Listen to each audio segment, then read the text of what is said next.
आतापर्यंत आपण पाहिलं, नैना घर सोडून गेल्यापासून प्रणीतच्या आयुष्यात बऱ्याच घटना घडून गेल्या होत्या. लीलाबाईंना देवाज्ञा झाली होती आणि त्यांच्या पाठोपाठ शामरावांनाही. या सगळ्यात प्रणीतचं मोनिकाकडं दुर्लक्ष झालं होतं आणि तिनंही प्रणीतची साथ सोडली होती. एरवी माहेरातच पडून राहणाऱ्या त्याच्या बहिणीही त्याच्याशी फटकून वागू लागल्या. सर्वार्थानं एकट्या पडलेल्या प्रणीतच्या कामावरही या गोष्टींचा परिणाम झाला. त्यानं नोकरी सोडली आणि दुसऱ्या नोकरीच्या शोधात पुणे गाठलं. नैना मात्र सुमनबेनच्या घरात बरीच रुळली होती. पाहूया पुढे दुसऱ्याची बायको भाग 65. तमे पागल मूर्ख छो. सुमनबेन नैनावर चिडली होती. खरं तर नैना सकाळी नेहमीपेक्षा लवकर उठून घरातलं सगळं आवरून इंटरव्ह्यू द्यायला तयार झाली होती. काय झालं सुमनबेन? नैनानं तिला विचारलं. मी काय तुझी सासू आहे का? काय गरज होती एवढं सगळं आवरून ठेवायची? सुमनबेन म्हणाली. ते होय. अगं, लावण्या दिवसभर काही करू देत नाही. सारखं तिच्या मागं मागं राहावं लागतं. तुझी फजिती होऊ नये म्हणून आवरलं, नैना म्हणाली. नैनाबेन, हे मात्र चुकीचं केलंस तू. तू आल्यापासून या बायडीची कामाची सवयच तुटलीये, आळशी झालीये. तिकडून शांतीलाल म्हणाला. शांतीबाई, तुम्ही आणि सुमनबेन माझ्यासाठी, माझ्या लेकीसाठी जे करता ना, त्यापुढं हे काहीच नाही. एवढं प्रेम, एवढा जिव्हाळा मला माझ्या घरी कधीच मिळाला नाही.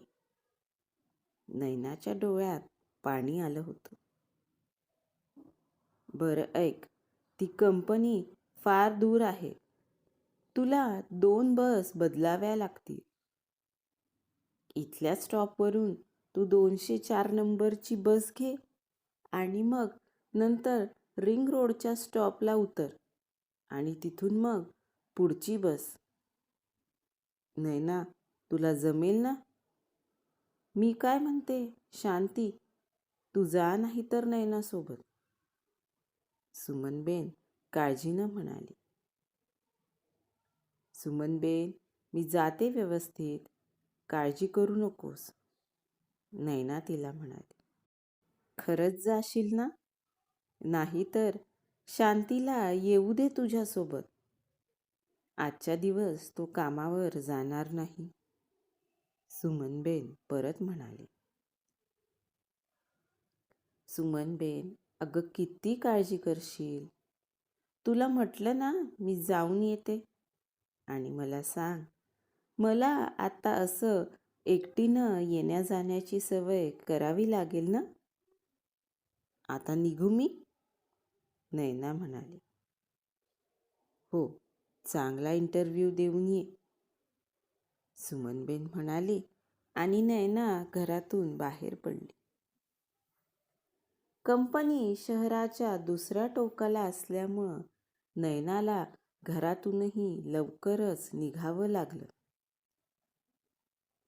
आणि परत यायलाही बराच वेळ झाला होता.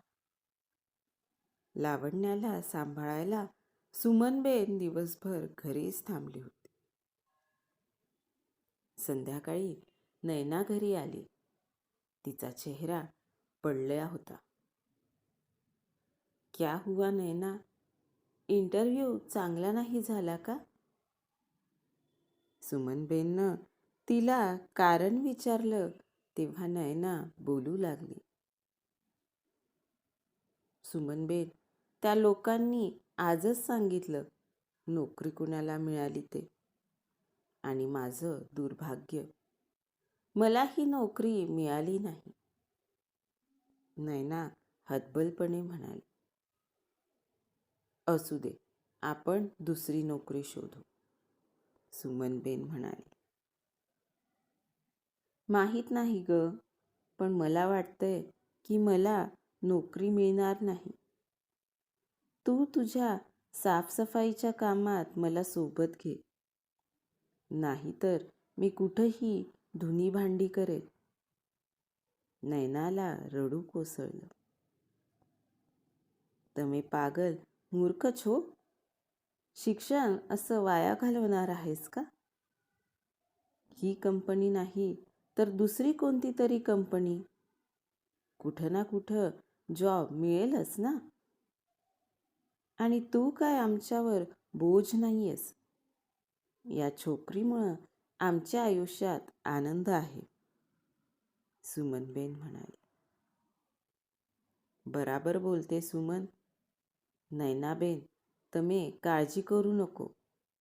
जे होतं ते चांगल्यासाठीच असं समज. शांतीलालही तिची समजूत काढत होता.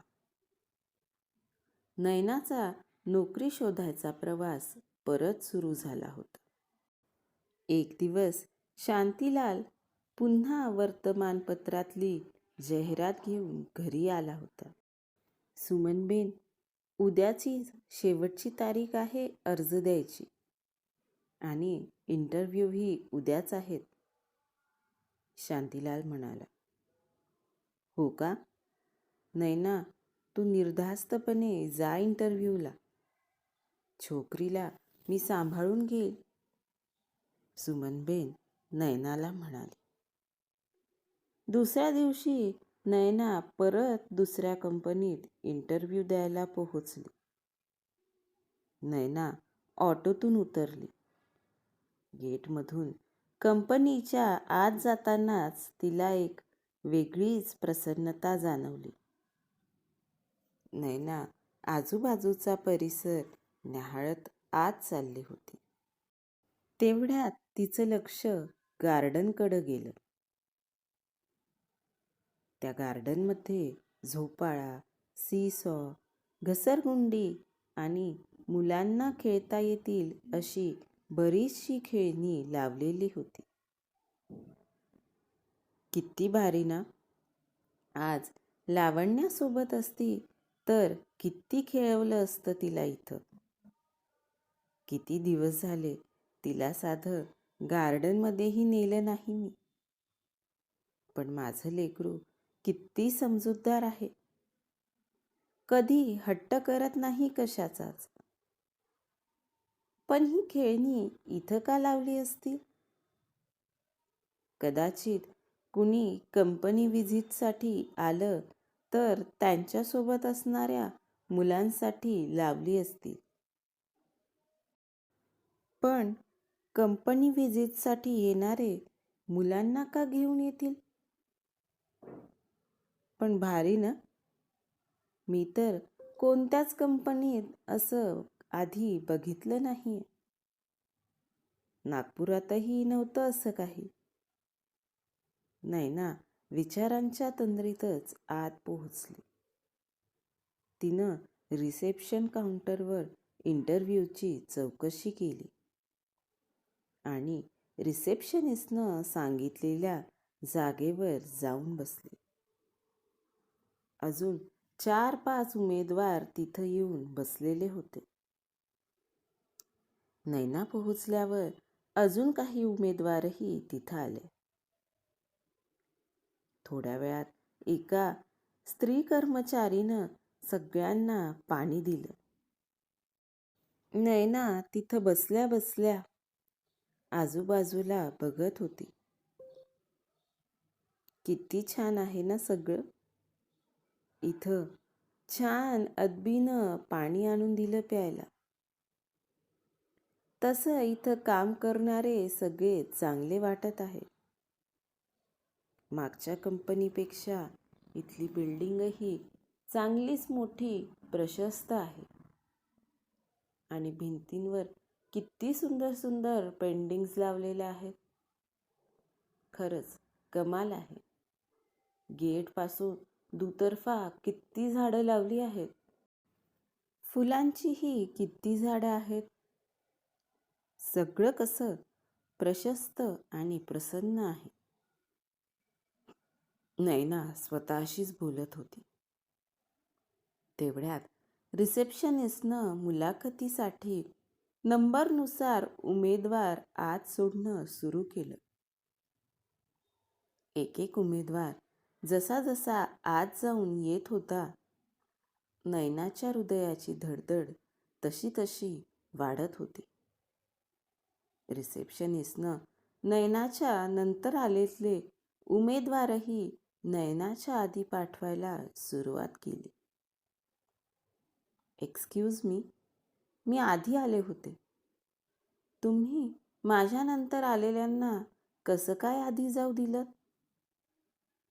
नैनानं न राहावून रिसेप्शनिस्टला विचारलंच. मॅडम, त्यांचे अर्ज आधीच आलेले आहेत. तुमचा आज सकाळी आलाय.